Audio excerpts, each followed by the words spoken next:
তিন ধরনের দোকান থেকে চা পান করবেন না। প্রিয় ভাই ও বোনেরা, স্পেশালি প্রিয় ভাইয়েরা, অনেক সময় আমরা চা খেতে যাই, যাচাই বাছাই করি না কোন দোকান থেকে কার থেকে আমরা চা খাচ্ছি। এটা আমাদের দৈনন্দিন খাবারের থেকেও একটা রুটিন হয়ে গিয়েছে যে চা পান করা। এটা আমরা চা কিন্তু বিভিন্ন জায়গা থেকে পান করে থাকি। মনে রাখবেন, এই তিন ধরনের কোনো একটি দোকান থেকে আপনি যদি চা পান করেন, সেটাতে আপনার আরও অপরাধ হয়ে যেতে পারে। এটার কারণে আপনার জাহান্নামে যাওয়ার কারণ হয়ে দাঁড়াতে পারে। ফার্স্ট, এক নাম্বার হচ্ছে, যেই সমস্ত দোকানদারের, যে চায়ের দোকানের উপার্জনের মূল মাধ্যম হচ্ছে গান বাজনা বাজানো, সে হচ্ছে 24টি ঘন্টা গান বাজায়, টিভি চালায় এবং এটা দিয়ে কাস্টমার ধরে রাখে, মানে হারাম কার্যক্রম দিয়ে তার ব্যবসা পরিচালনা করছে, জুয়ার কার্যক্রম দিয়ে ব্যবসা পরিচালনা করছে। ওইখানে পাশে একটা ক্যারাম আছে বা লুডো আছে বা যে কোনো ওয়ে দিয়ে তার চায়ের দোকান পরিচালনা করছে। এই সমস্ত কার্যক্রম যেই দোকানে আছে সেটা আপনি অ্যাভয়েড করার চেষ্টা করবেন, কারণ উনি এটার মাধ্যমে উপার্জন করছে, এটা হারাম কার্যক্রম করছে, আর আপনি তাকে সহযোগিতা করা মানে আপনিও হারামের কার্যক্রমে সাপোর্ট দিয়েছেন। প্রিয় ভাই বন্ধুরা, মনে রাখবেন, এখান থেকে দূরে থাকার চেষ্টা করবেন।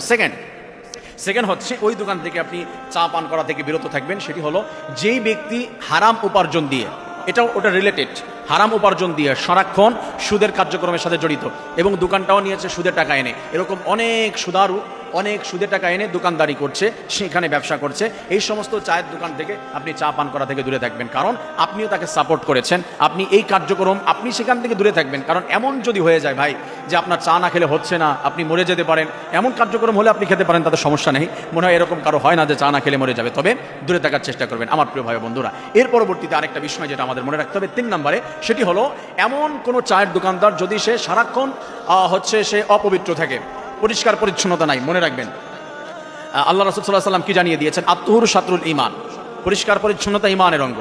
সে অজু করে না, ঠিকমতো গোসল করে না, হারাম অবস্থায় বা অপবিত্র অবস্থায় চা বানাচ্ছে, এটা আপনি খাচ্ছেন, এটা পান করছেন। আমার প্রিয় ভাই বন্ধুরা, যদি কোনো ব্যক্তি সারাক্ষণ অপরাধের সাথে লিপ্ত থাকে, শরীরটাই নাপাক থাকে, তার চা তো একটা রান্না করার মতোই বলা হয়, জাল দিয়ে বানানো হয়, এটা আপনি পান করেন কিভাবে?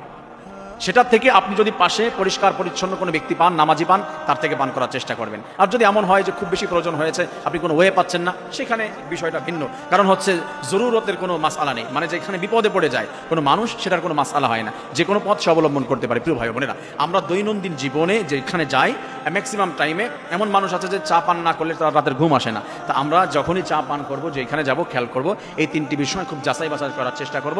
রব্বুল আলামিন বুঝে আমাদের সবাইকে সঠিকভাবে, আপনি চা পান করছেন, এটা একটা ইবাদত 100%।